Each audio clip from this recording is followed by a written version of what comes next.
তোমাদের আজকে একটা নতুন টপিক পড়াবো, যেটা কিন্তু খুবই গুরুত্বপূর্ণ, যেখান থেকে কিন্তু অনেক ছোট ছোট শর্ট কোশ্চেন আসে। আজকে আমি যে চ্যাপ্টারটা পড়াবো, তোমাদের প্রথম চ্যাপ্টার জীবজগতের নিয়ন্ত্রণ ও সমন্বয়ে প্রাণীদের সাড়া প্রদান ও ভৌত সমন্বয়, মানে স্নায়ুতন্ত্র। স্নায়ুতন্ত্রের মধ্যে স্নায়ু কোষ, স্নায়ু গ্রন্থি, ঠিক আছে, তারপর গ্লিয়াল সেল, এদের কাজ কি, কিভাবে কাজ করে, ঠিক আছে, স্নায়ু প্রকারভেদ, এই সমস্ত পার্টগুলো তোমাদের আজকে পড়াবো। তবে পড়ার আগে জানতে হবে যে স্নায়ুতন্ত্র জিনিসটা কি। স্নায়ুতন্ত্র এমন একটা তন্ত্র যেটা কিন্তু আমাদের পুরো বডির মধ্যে কিন্তু কি আছে, সারা দেহে অসংখ্য কি স্নায়ু কোষ কি ছড়িয়ে আছে এবং এর একটা তন্ত্রের আকারে গঠন করেছে। কি হয়, প্রথমে আমরা দেখবো, এর আগে উদ্ভিদ হরমোন পড়াতে গিয়ে পড়েছিলাম উদ্ভিদের রাসায়নিক সমন্বয়। এটা কিন্তু ভৌত সমন্বয় ছিল না, এটা কি তোমাদের মনে পড়ছে আশা করি। আমরা এখানে দেখেছি প্রাণীদের সাড়া প্রদান ও ভৌত সমন্বয়। এর আগের ক্লাসে পড়েছিলাম পার্ট 3 এবং 4 এ হরমোন, তার আগে পড়েছিলাম প্রাণীদের এবং উদ্ভিদের সাড়া প্রদান। এই যে সাড়া প্রদান, এটা কিন্তু প্রাণীরা সব সময় প্রদর্শন করে এবং যার দ্বারা করে সেটা কিন্তু বাইরের পরিবেশ কিংবা বাইরে কোনো উদ্দীপকের সাহায্যেরা করে, এবং এদের যেটা হয় সেটা ভৌত সমন্বয় হিসেবে কাজ করে। অর্থাৎ কি হয়, এই যে স্নায়ুতন্ত্র কি করে, অনেক জটিল ব্যাপার, অনেক কিছু নিয়ে গঠিত। এরা কি করে, আমাদের বডির মধ্যে প্রথমে স্নায়ুতন্ত্র বলতে গেলে দুটো কথা চলে আসে, একটা হচ্ছে বিভিন্ন অঙ্গতন্ত্রের মধ্যে সমন্বয়, আর হচ্ছে বহিস্থ ও অন্তস্থ পরিবেশের মধ্যে সমন্বয় সাধন। এই ব্যাপারটা কি, এই ব্যাপারটা হচ্ছে বিভিন্ন অঙ্গ প্রত্যঙ্গের মধ্যে সমন্বয় সাধন। সাপোজ তুমি একটা কোনো জায়গায় হেঁটে যাচ্ছ, বা তোমার গায়ে একটা পিঁপড়ে কামড়ালো কিংবা মশা কামড়ানোর সঙ্গে সঙ্গে কি করি, অপর একটা হাত দিয়ে কিন্তু আমরা মশাটা মেরে দিই কিংবা পিঁপড়েটাকে সরিয়ে ফেলি, তাই না? এই যে কাজ, এই যে সমন্বয় সাধন, এটা কে করে, এই স্নায়ুতন্ত্র করে।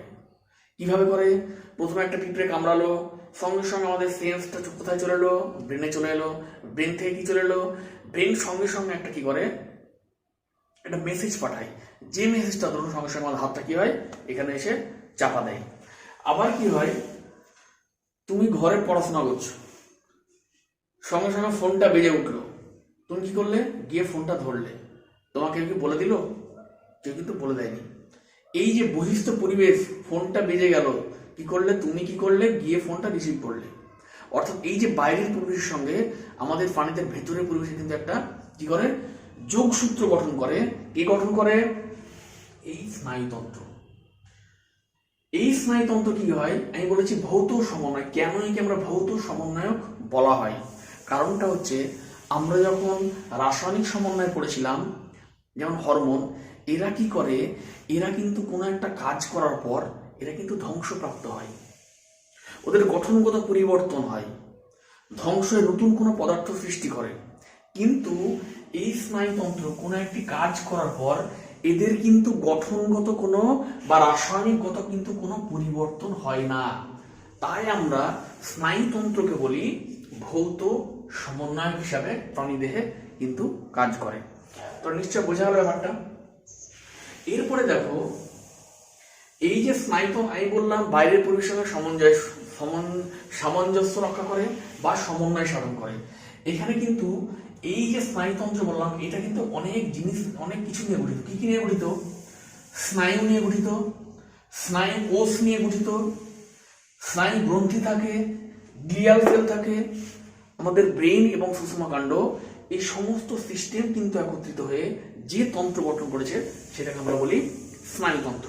এই স্নায়ু জিনিসটা কি, স্নায়ু কি হয়, এইটা বলতে গেলে প্রথমে আসতে হবে আমাদের, এর আগে আমরা ক্লাস 7-8 পড়েছিলাম জীবদেহের গঠনগত এবং কার্যগত, এবং কি পড়েছিলাম, কোষ।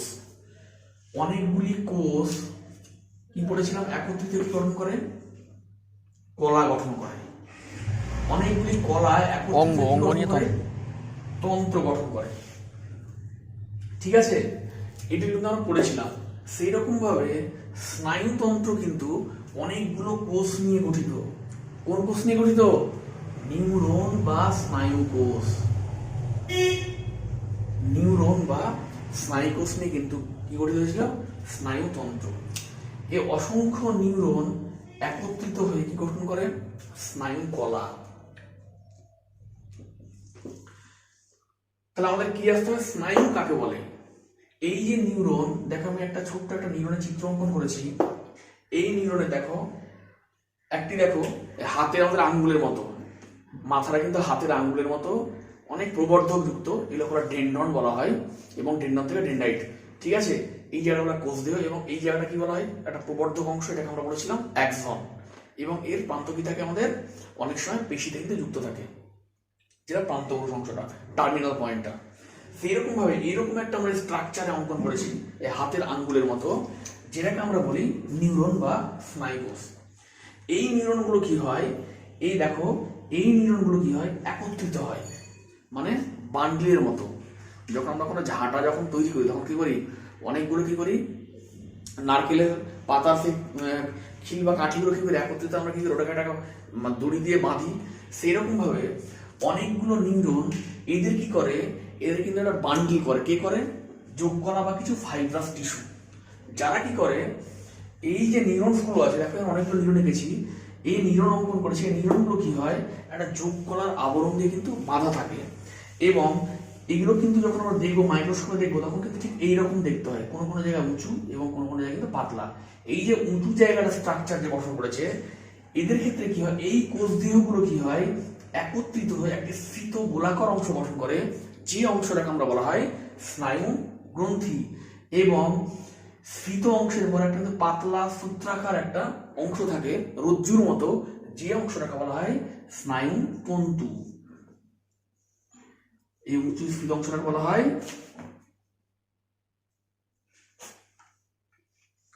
স্নায়ু গ্রন্থি, স্নায়ু গ্রন্থি বা গ্যাংলিয়ন। ঠিক আছে, তাহলে আমরা স্নায়ু গ্রন্থি জিনিসটা কি সেটা আমরা জানলাম, স্নায়ু জিনিসটা কি সেটা আমরা জানলাম। স্নায়ু জিনিসটা কি? স্নায়ুটা হচ্ছে বললাম অসংখ্য নিউরন বা স্নায়ু কোষের কি হয়? একত্রিত হয়ে একটা ফাইব্রাস টিস্যু দ্বারা কি গঠন করে? একটা বান্ডিল গঠন করে, যে বান্ডিলের স্ফীত অংশ মানে নিউরনের কোষ দেহগুলো কি হয়? একত্রিত হয়ে একটা স্ফীত গোলাকার অংশ গঠন করে গ্রন্থির মতো, যেটাকে আমরা বলি স্নায়ু গ্রন্থি বা গ্যাংলিয়ন। এবং একটা সরু সুতোর মতো কি হয়? এর অ্যাক্সনগুলো একত্রিত হয়ে এই যে ফাইব্রাস টিস্যু বললাম, এরা কিন্তু বাঁধা থাকে। এই ফাইব্রাস টিস্যুগুলো কি করে? এদের অ্যাক্সনটাকে এমনভাবে বেঁধে রাখে, দেখতে কিন্তু একটা সরু সুতোর মতো হয়। এই অ্যাক্সনগুলো একত্রিত হয়ে কি গঠন করে? স্নায়ু তন্তু গঠন করে। এই যে স্নায়ু তন্তু এবং এর যে আবরণ যোগ কলা, এই দুয়ের সমন্বয়ে গঠন হয় স্নায়ু। যে স্নায়ু কি হয়? তিন প্রকারের হয়। কি বলেছিলাম? যখন আমরা কোনো মশা মেরেছিলাম, কিংবা যখন আমাদের পায়ে কোনো পেরেক ঢুকে গেছিল, তখন কি হয়েছিল? তখন কি হয়েছিল? আমাদের যে গ্রাহক অঙ্গগুলো আছে, আমাদের চোখ, কান, ঠিক আছে, তারপরে তোমার হচ্ছে স্কিন, জিহ্বা, এর তলে কিন্তু অনেক গ্রাহক সেল থাকে। যে গ্রাহক সেলের সঙ্গে কিন্তু অনেক নার্ভ যুক্ত, এরকম একটা স্কিন। এই স্কিনের সঙ্গে কি থাকে? অনেক কি থাকে? গ্রাহক সেল। কি থাকে? গ্রাহক সেল থাকে, যারা কি করে? বাইরের পরিবেশের উদ্দীপনাটা গ্রহণ করার পর এর সঙ্গে অনেক নিউরনস থাকে, পর পর পর পর অনেক নিউরনস থাকে, যে নিউরনগুলো একত্রিত কি গঠন করে? বললাম স্নায়ু গঠন করে। এই নিউরনগুলো কি হয়? আমাদের একদম পুরো ব্রেনের অবধি সঙ্গে কানেক্ট থাকে। বাইরের উদ্দীপনা যখন কি হয়? গ্রাহক অঙ্গ থেকে আমাদের কেন্দ্রীয় স্নায়ুতন্ত্রে নিয়ে যায়, যে স্নায়ু, সেই স্নায়ুকে বলে আমরা বলি অ্যাফারেন্ট নার্ভ। মশা বসলো, এই খবরটা আমাদের কোথায় গেল? ব্রেনে গেল। ঠিক আছে, যে স্নায়ু এই খবরটা আমাদের ব্রেনে নিয়ে যায়, সেই স্নায়ুটাকে বলা হয় অন্তর্বাহী স্নায়ু বা অ্যাফারেন্ট নার্ভ। এই যে স্নায়ু বললাম, অনেকগুলি অ্যাক্সন কি হয়? একত্রিত হয়ে তন্তু গঠন করে। এই যে এখানে সাহায্য করে যে নিউরনগুলো থাকে, সেই নিউরনকে আমরা বলি সেন্সরি নিউরন, বা কি নিউরন বলা হয়?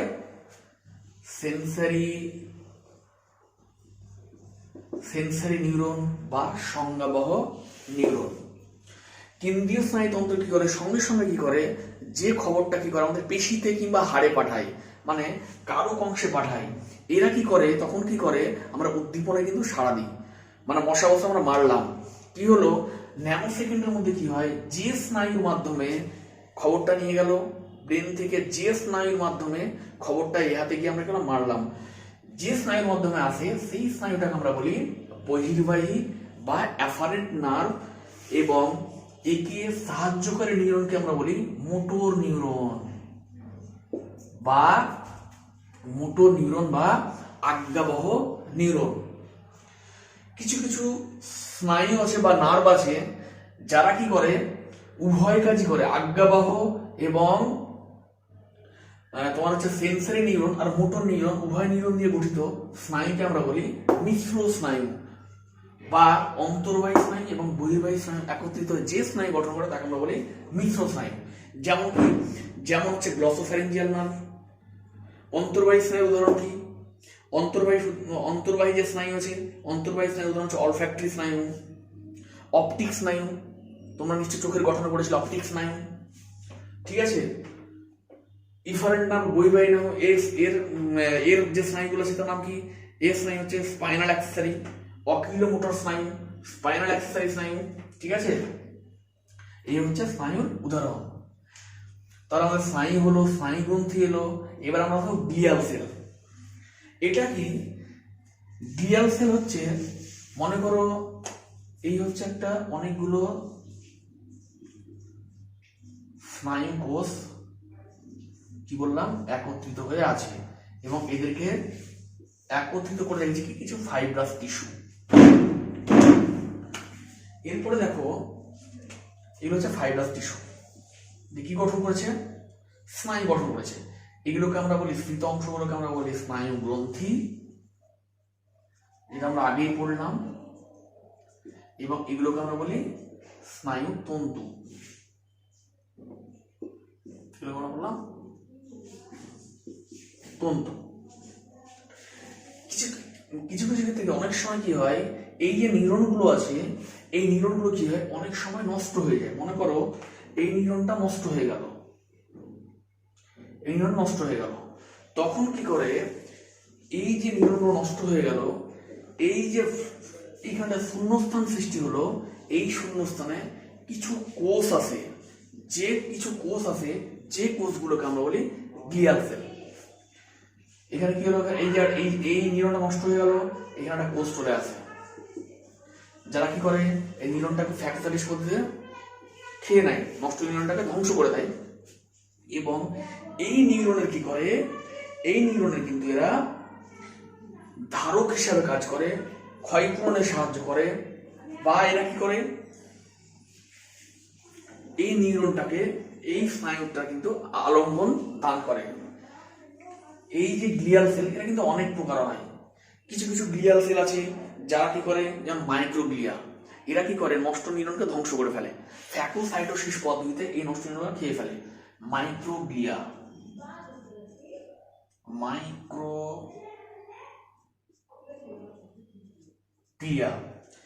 এছাড়া তোমার হচ্ছে তোমাদের বই পেয়ে যাবে অ্যাস্ট্রোসাইট, ঠিক আছে, অলিগোডেন্ড্রোসাইট, এগুলো কিন্তু সবই হচ্ছে একটা গ্লিয়াল সেল। এরা কি করে বললাম, কোন নিউরন নষ্ট হয়ে গেলে কিছু গ্লিয়াল সেল আছে যারা এখানে আসবে, এসে নষ্ট নিউরনটাকে ধ্বংস করে দেবে, এবং এখানটার শূন্যস্থানটা কিন্তু এরা পূর্ণ করে।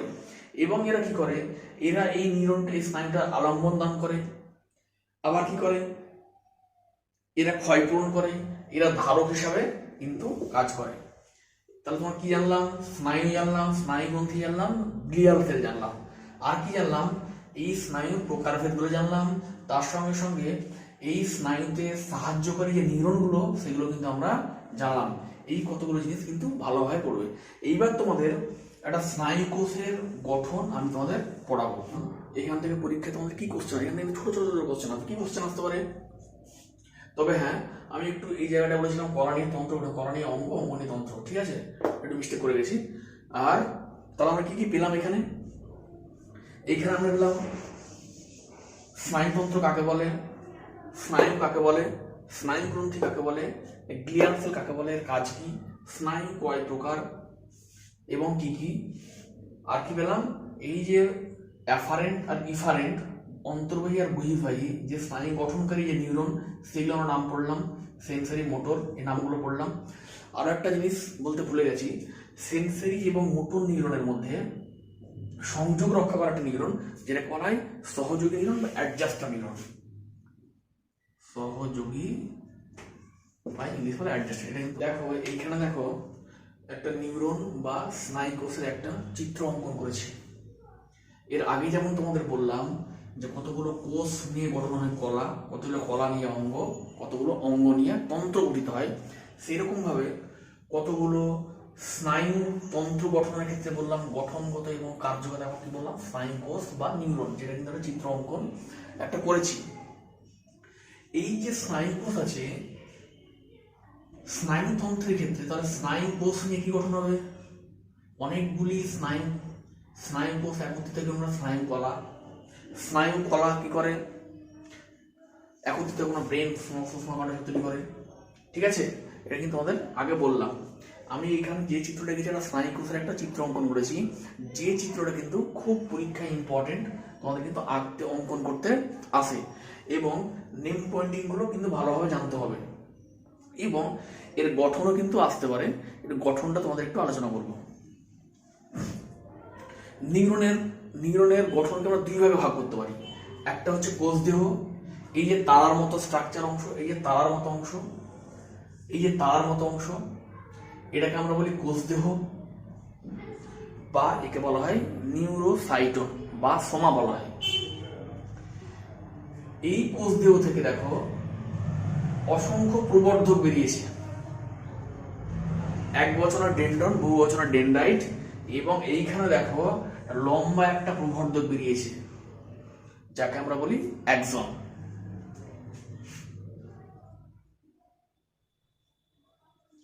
এটাকে আমরা বলি কোষ দেহ।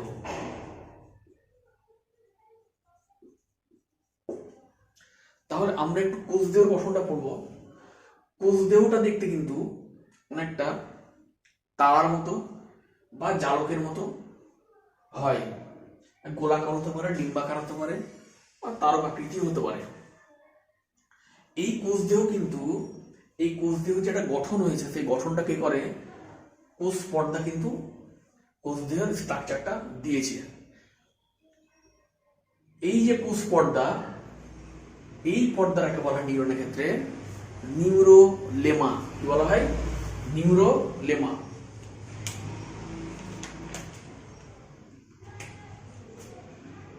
নিউরনের যে কোষ পর্দা আছে, সেই কোষ পর্দাটাকে বলা হয় নিউরিলেমা বা নিউরোলেমা। তাহলে কি বললাম, কোষ পর্দাটা কি বলা হয়, এখানে লিখছি আমি নিউরোলেমা। এর গঠন কিন্তু কোষ পর্দার গঠনের মতোই। প্রধানত কি হয়, লাইপোপ্রোটিন দ্বারা কিন্তু এই নিউরোলেমাটা লাইপোপ্রোটিন দ্বারা কিন্তু গঠিত। কি দিয়ে গঠিত, লাইপোপ্রোটিন।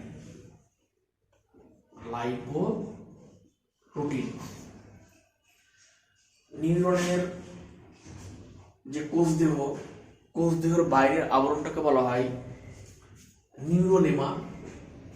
এই যে আবরণ, এই কোষ পর্দাটাকে বলা হয় নিউরোলেমা, যেটা কিন্তু লাইপোপ্রোটিন দ্বারা গঠিত।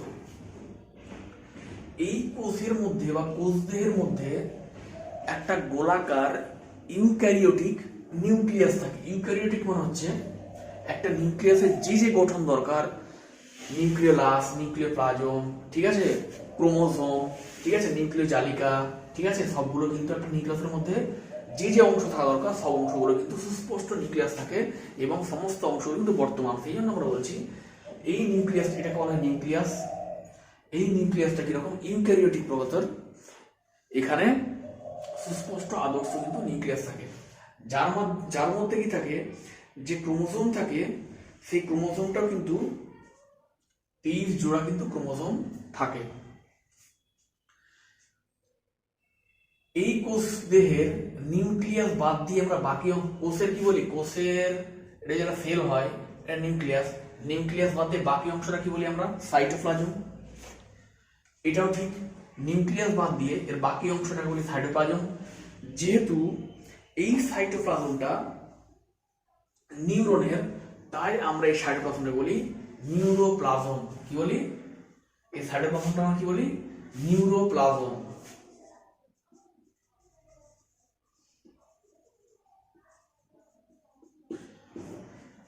নিউরনের কোষদেহে যে সাইটোপ্লাজমটা থাকে সেই সাইটোপ্লাজমটাকে আমরা বলি কি বলি? নিউরোপ্লাজম। এর মধ্যে কি থাকে? এর মধ্যে থাকে নিউক্লিয়াস থাকে, কিছু মাইটোকন্ড্রিয়া থাকে, এই যে গোলাকার দেখো লাল লাল লাল, কিছু মাইটোকন্ড্রিয়া থাকে, কিছু গলগি বডি থাকে, এবং কিছু কি থাকে? নিউরোফাইব্রিল তন্তু থাকে, কিছু সূক্ষ্ম তন্তু থাকে যেগুলো বলা হয় নিউরোফাইব্রিল। আর কি থাকে এর মধ্যে? সাইটোপ্লাজমের মধ্যে কতগুলো গোলাকার দানাদার দানাদার মতো অংশ থাকে, যে অংশ বা যে পার্টস গুলোকে আমরা বলি নিজল দানা। কি বলি? নিজল দানা। এটা কি দিয়ে গঠিত? এটা কিন্তু নিজল দানাটা রাইবো নিউক্লিয় প্রোটিন দ্বারা গঠিত। নিজল দানা কি দিয়ে গঠিত? রাইবো নিউক্লিয় প্রোটিন দ্বারা গঠিত। আর কি থাকে সাইটোপ্লাজমে? সাইটোপ্লাজমে কিন্তু সেন্ট্রোজোম থাকে। যেহেতু এই প্রাণী কোষের নিউরনটা কিন্তু বিভাজন হয় না, তাই এর মধ্যে যে সেন্ট্রোজোমটা থাকে, সেন্ট্রোজোমটা কিন্তু নিষ্ক্রিয় অবস্থায় থাকে। আর কি থাকে? এইখানে কিন্তু কিছু কিছু সঞ্চিত পদার্থও থাকে। কি থাকে? সঞ্চিত পদার্থ। এই সঞ্চিত পদার্থ মধ্যে লিপিড থাকতে পারে, গ্লাইকোজেন থাকতে পারে। এই সাইটোপ্লাজমে বা নিউরনের এই সাইটোপ্লাজমটা বললাম নিউরোপ্লাজম। এই নিউরোপ্লাজমের মধ্যে কি থাকে? লাইপোপ্রোটিন ধর্মী, তোমার হচ্ছে কিছু গ্লাইকোজেন থাকে, কিছু লিপিড থাকে। এই সমস্ত সঞ্চিত পদার্থগুলো কিন্তু থাকে। এই হচ্ছে মোটামুটি কোষদেহের মধ্যে, কোষের সাইটোপ্লাজমে অর্থাৎ নিউরোপ্লাজমে কি কি থাকে সেটা আমি বললাম। এই কোষদেহের বাইরে কিন্তু কতগুলো প্রবর্ধক দেখা যায়, যেগুলো কি আমরা বলি এক বচনে ডেনড্রন এবং বহু বচনে ডেনড্রাইট। এরা কি হয়? এদের মধ্যে কিন্তু কোনো মায়োলিন আবরণী থাকে না। ডেনড্রাইট এর মধ্যে কিন্তু মায়োলিন আবরণী থাকে না, সেটাও বললাম। এবং এর মধ্যে কিন্তু নিঝল দানা থাকে। এছাড়াও কি থাকে? এই যে বললাম অসংখ্য সূক্ষ্ম তন্তুময় বা তন্তুর মতো একটা স্ট্রাকচার থাকে, যেটাকে আমরা করেছিলাম নিউরোফাইব্রিল। এই হচ্ছে নিউরোফাইব্রিল। এই যে নিউরোফাইব্রিলগুলো কি হয়? এই কিন্তু ডেনড্রন এবং ডেনড্রাইটে কিন্তু নিউরোফাইব্রিলগুলো থাকে। তাহলে আমরা কোষদের গঠন মোটামুটি জানলাম। মাইটোকন্ড্রিয়া থাকবে, গলগি বডি থাকবে, এন্ডোপ্লাজমিক রেটিকুলাম থাকবে, ঠিক আছে, মাইটোকন্ড্রিয়া থাকবে, কিছু সঞ্চিত পদার্থ থাকতে পারে যেগুলো হচ্ছে লিপিড কিংবা গ্লাইকোজেন। সেন্ট্রোজোম থাকে, যেটা কিন্তু নিষ্ক্রিয়। নিঝল দানা বললাম, এখানে রাইবোপ্রোটিন নিঝল দানা থাকে, ঠিক আছে। নিঝল দানা কিন্তু এক্সোপ্লাজমে থাকে না, এটা কিন্তু মাথায় রাখতে হবে। এরপরে আমরা চলে আসবো এই যে কোষদেহ থেকে একটা লম্বা প্রবর্ধক সৃষ্টি হয়েছে, যেখান থেকে যে অঞ্চল বা যে অংশ থেকে সৃষ্টি হয় সেই অংশটাকে বলা হয় অ্যাক্সোহিলক বা অ্যাকশন হিলক বা অ্যাক্সোহিলক। এই লম্বা প্রবর্ধকের মধ্যে দেখো আমি অনেকগুলো ফোটা ফোটা ফোটা দিয়েছি, ঠিক আছে। পরীক্ষা হলে কিন্তু এইভাবে ফোটা ফোটা দিয়ে থাকবে, কারণ এর মধ্যেও কিন্তু সাইটোপ্লাজম থাকে। যে সাইটোপ্লাজমটা থাকে সেই সাইটোপ্লাজমটাকে আমরা বলি একজনের সাইটোপ্লাজমটাকে আমরা বলি এক্সোপ্লাজম। কি বলি? এক্সোপ্লাজম। এর সাইটোপ্লাজমটাকে বলি এক্সোপ্লাজম। এই সাইটোপ্লাজমটাকে যে আবরণ দ্বারা আবৃত থাকে, এই একজনের সাইটোপ্লাজমকে যে আবরণ দ্বারা আবৃত থাকে, যে পর্দা থাকে, সেটাকে বলা হয় এক্সোলেমা। এটাকে বলা হয় এক্সোলেমা এবং এর সাইটোপ্লাজমটাকে বলা হয় এক্সোপ্লাজম। এই এক্সোপ্লাজমকে যে ঘিরে রাখে তাকে আমরা বলি এক্সোলেমা। এই এক্সন একেবারে টার্মিনাল পয়েন্ট, এই পয়েন্টটাকে বলা হয় প্রান্তপুরুষ, এবং এখানে কতগুলি স্ফীত অংশ থাকে যেগুলো বলা হয় সাইন্যাপটিক নব। এরা কিন্তু কি করে, এক নিউরন বা স্নায়ুকোষ থেকে অপর একটা নিউরন বা স্নায়ুকোষে বার্তা প্রেরণ করতে কিন্তু সাহায্য করে। আমি এটা পরে সাইনাসটা পরে বলবো। এরা কি থাকে, এরা পেশির মধ্যে কিন্তু কখনো কখনো আবদ্ধ অবস্থায় থাকে।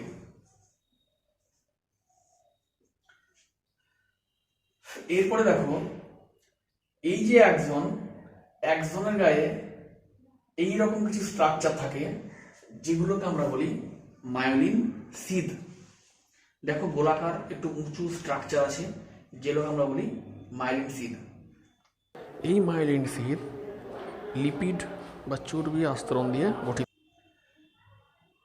এই মায়োলিন সিদের উপরে মায়োলিন সিদ এবং নিউরোলেমা, নিউরনের উপরে যে লাল একটা আবরণ দেখছো এটাকে বলা হয় নিউরোলেমা।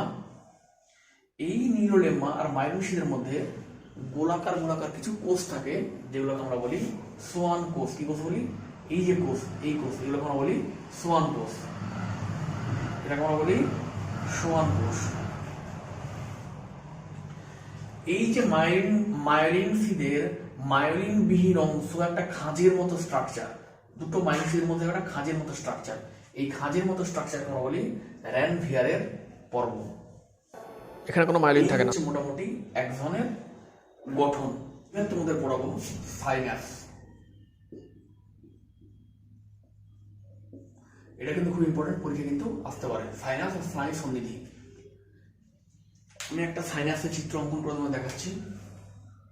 এই একটা অঙ্কন করলাম, এটা হচ্ছে একটা নিউরনের অ্যাক্সন। এই আপনার একটা নিউরন অঙ্কন করলাম, এটা হচ্ছে অপর একটা নিউরনের ডেনড্রন। এটা হচ্ছে অ্যাক্সন, এটা হচ্ছে ডেনড্রন। আর এই অ্যাক্সন এবং ডেনড্রনের মধ্যে যে গ্যাপটা আছে এটাকে আমরা বলি সাইন্যাপটিক ক্লেফট।